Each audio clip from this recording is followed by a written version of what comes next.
El Bachillerato General Oficial Guillermo Haro, de la Zona Escolar 013, te da la bienvenida al segundo semestre.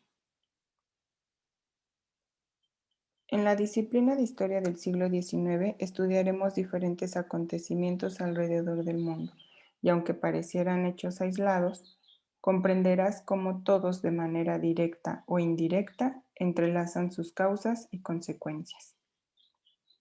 En esta ocasión hablaremos de la independencia de México, distinguirás sus etapas, los distintos protagonistas de la insurgencia y peculiaridades de la consumación. Comprender esta parte de la historia te servirá para acrecentar tu acervo cultural, construir tu propia identidad, tu propia idiosincrasia y entenderás el origen de algunos de los derechos que gozas en la actualidad como parte de una sociedad. La independencia de México tiene sus antecedentes en la segunda mitad del siglo XVIII.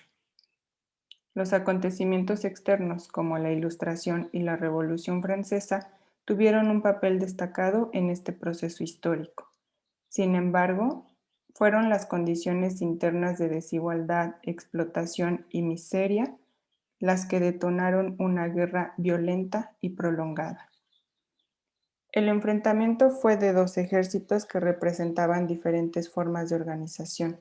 Por un lado, el ejército insurgente que luchaba por la separación de la Nueva España de España, contra el ejército realista, defensor del sistema colonial español y los intereses de la corona española.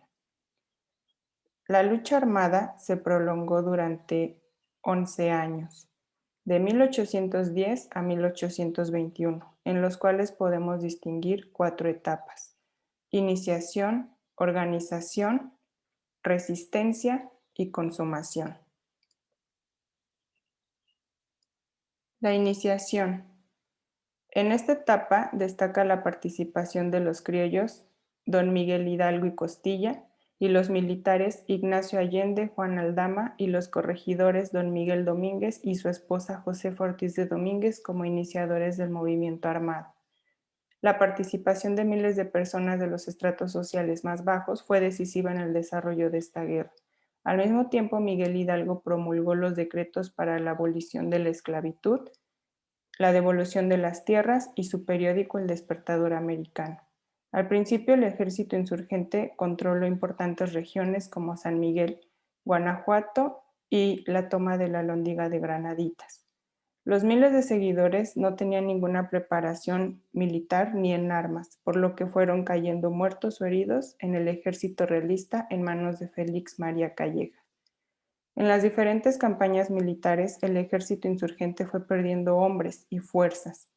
Los dirigentes fueron asesinados y las cabezas de don Miguel Hidalgo, Ignacio Allende, Juan Aldama y Jiménez fueron trasladadas a la ciudad de Guanajuato y colocadas en las 4 esquinas de la Alhóndiga de Granaditas. La etapa de organización.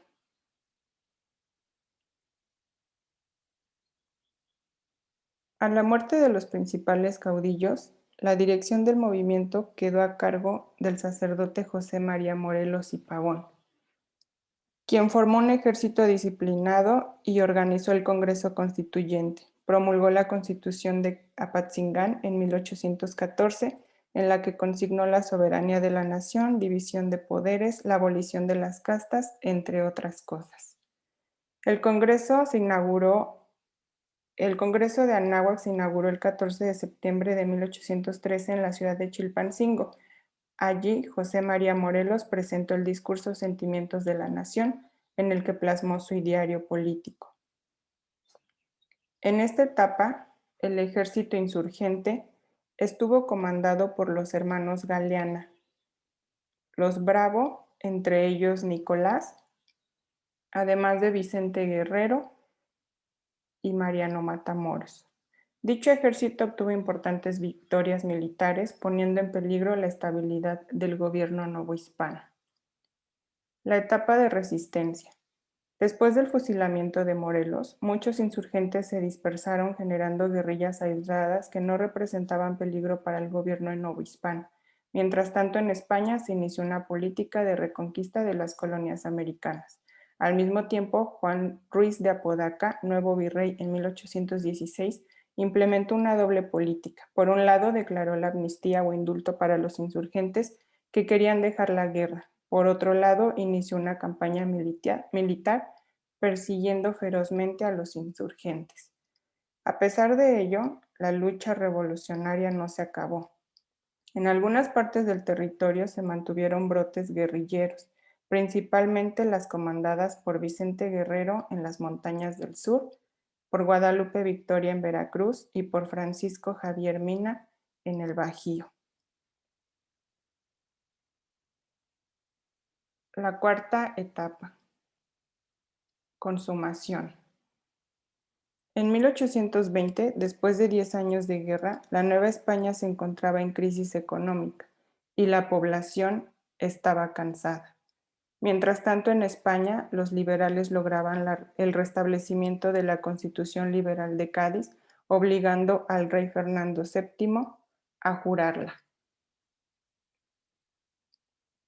En 1820, la Junta proclamó una serie de decretos contra el poder de la Iglesia, entre ellos la supresión del fuero eclesiástico, la reducción de los diezmos, la abolición de las órdenes monásticas y la abrogación de la Inquisición. En la Nueva España, el virrey Apodaca y la Real Audiencia fueron obligados a jurar la Constitución de Cádiz y aplicar las medidas expresadas, situación que afectaba los intereses y privilegios de los grupos de poder como la Iglesia, los grandes comerciantes, los altos jefes del ejército y terratenientes. Estas élites decidieron acabar con el dominio español para seguir conservando su poder. Para ello designaron al criollo Agustín de Iturbide como jefe militar para unir sus intereses con los de los principales caudillos insurgentes. Poco a poco el plan fue ganando seguidores. El virrey Juan O'Donoghue formalizó la independencia de México mediante la firma de los tratados de Córdoba con Iturbide. Los tratados señalaban que se ofrecería la corona a Fernando VII o al que las cortes del imperio designen, mientras tanto gobernaría una junta provisional. Así, el 27 de septiembre de 1821, las tropas del ejército trigarante al mando de Iturbide entraron triunfantes a la Ciudad de México, hecho que dio fin a la Guerra de Independencia. Soy la maestra Jessica Vergara Arzate y espero que este video haya sido de tu agrado.